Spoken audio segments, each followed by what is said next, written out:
మాచవరం గ్రామ పంచాయతీ ప్రజలకి దాహార్తి తీర్చడానికి మొదలెట్టినటువంటి ఈ కామయ్యకోడలో వాటర్ ప్రాజెక్టు సుమారు 2001 ప్రాంతంలో ఇది ప్రాజెక్టు స్టార్ట్ చేయడం జరిగింది.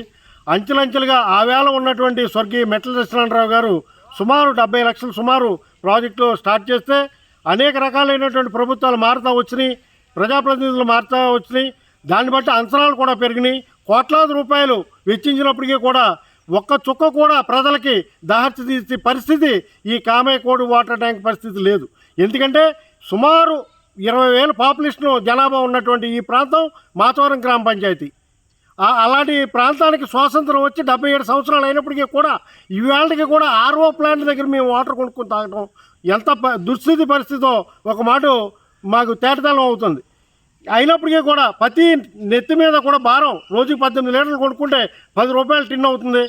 నెలకు 300 రూపాయలు, సంవత్సరానికి 3600 రూపాయలు ప్రతి కుటుంబం మీద ఒక భారం పడుతుంది.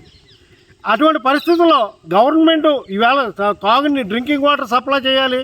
మరి దాంట్లోనే మేము ట్యాక్స్ పే చేస్తాం, హౌస్ ట్యాక్స్, కమర్షియల్ ట్యాక్స్, రకరకాల ట్యాక్స్లు గ్రామ పంచాయతీ వారు వసూలు చేస్తున్నప్పటికీ కూడా ఆ ట్యాక్స్ కట్టినటువంటి డ్రింకింగ్ వాటర్కి సంబంధించి ఆ పన్నులు ఎక్కడికి వెళ్తున్నాయో కూడా ఇంతవరకు ఆదాబాదా లేకుండా వాళ్ళు వ్యవహారం చేయటం, దాని మీద ఎన్ని పోరాటాలు చేసినప్పటికీ కూడా దాన్ని నియంత్రించే గవర్నమెంట్లు రాకపోవడం. ఎందుకంటే ఈవేళ ఒక శాసనసభ్యుడు కానివ్వండి, ఒక మినిస్టర్ కానివ్వండి, వెళ్ళిన తర్వాత వీళ్ళు ఖర్చు పెట్టడం, వచ్చిన తర్వాత కమిషనర్ నాకు ఏ రకంగా భర్తీ చేస్తామనే పరిస్థితుల ధోరణిలో ఇప్పటి వరకు గవర్నమెంట్లు నడిచినాయి. కాబట్టి ఈ ప్రజలు ఈవేళ కూడా ప్రజలు నీరు కొనుక్కుని తాగడం, అదేమో లవణాలు లేకపోవడం వల్ల కాళ్ళు నొప్పులు, మోకాళ్ళ నొప్పులని, బోన్స్ క్యాన్సర్స్ అని రకరకాల రోగాలను పడి ఇక్కడ హాస్పిటల్ పాలవటం, వాళ్ళ కుటుంబాలు అధోగతి పాలవటం. ఈవేళ ఎన్డీఏ గవర్నమెంట్ కొత్తగా గవర్నమెంట్ ఫామ్ అయింది కాబట్టి పవన్ కళ్యాణ్ గారి నాయకత్వంలో ఆయన గ్రామీణ శాఖ అభివృద్ధి, తాగునీరు ఇది తీసుకున్నారు. కాబట్టి ఆయన చేయగల దమ్ము సత్తా ఆయన దగ్గర ఉన్నదనేది మాకు సుస్పష్టంగా తెలుస్తుంది. ఎందుకంటే ఇంతవరకు ఈ మినిస్టర్ పోర్ట్ఫోలియో తీసుకున్నటువంటి మంత్రులు చూసాం, కానీ మొన్న ఆయన రివ్యూ మీటింగ్లో ఆయన 14-15 ఆర్థిక సంఘం నిధులు ఏమైనాయి, 550 కోట్లు, దాని ముందు ఆ రిపోర్ట్ నాకు కావాలని అడగటం ఇంకా ఈయన వల్లే సాధ్యపడుతుందని మేము ఆశాభావం వ్యక్తం చేస్తున్నాం. తొందరలోనే ఈ ప్రాజెక్టు పూర్తి చేసి మరి ఇక్కడ ఉన్నటువంటి 20,000 మంది ప్రజలకి దాహార్తి తీరుస్తారని మేము ఆశాభావం వ్యక్తం చేస్తున్నాం. అదే రకంగా గవర్నమెంట్ ఇచ్చినటువంటి ఈ కోట్లాది రూపాయల ఫండ్స్ కాకుండా ఈ ప్రాంతంలో చదువుకున్నటువంటి వ్యక్తులు ఈ విదేశాల్లో మరి వాళ్ళు జీవనోపాధి కొరకు వెళ్ళి అక్కడ దేశ విదేశాల్లో ఉన్నటువంటి వ్యక్తులు కూడా ఇక్కడ ఈ ప్రాజెక్టుకి లక్షలాది రూపాయలు ఇక్కడ వెచ్చించినటువంటి సందర్భాలు ఉన్నాయి. మరి ఈ ప్రాంతంలో వ్యాపారస్తులు, టాటస్ వాళ్ళు కూడా ఇచ్చినటువంటి ప్రాంతాలు ఉన్నాయి, మరి దాఖలాలు ఉన్నాయి. అదే రకంగా రైతులు ఇచ్చారు, భూములు ఇచ్చినటువంటి దాతలు ఉన్నారు.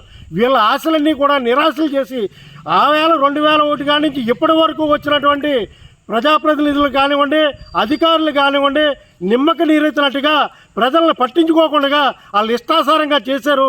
ఇప్పుడు ఈ పరిస్థితులు మాకు దాపరించకుండా కొత్త కూటమి మాకు దాహర్తి తీరుతుందని, సక్రమైన వాటర్ ఇచ్చి మా ఆరోగ్యాలను కాపాడతారని మేము మూర్తకంఠంతో మేము చెప్పుకుంటున్నాం.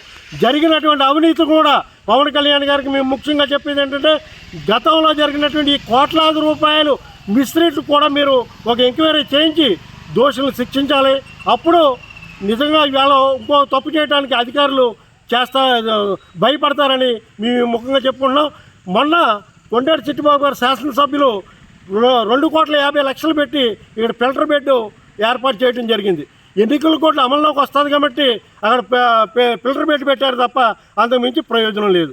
ఆ వేళ మేము కొంతమంది ఇక్కడ లోకల్గా ఒక 45 యువకులు ఏమంటే ఈ ఫిల్టర్ బెడ్ పెడుతున్నారు, ఇది ఎంతవరకు సమంజసం, దీనివల్ల ప్రజలకు ఏమైనా న్యాయం జరుగుతుందా అంటే ఆయన ఎన్నికల కోర్టు వస్తుంది కాబట్టి ఆయన ఓపెన్ చేసి వెళ్ళిపోయారు. మరి ఇదే రకమైనటువంటి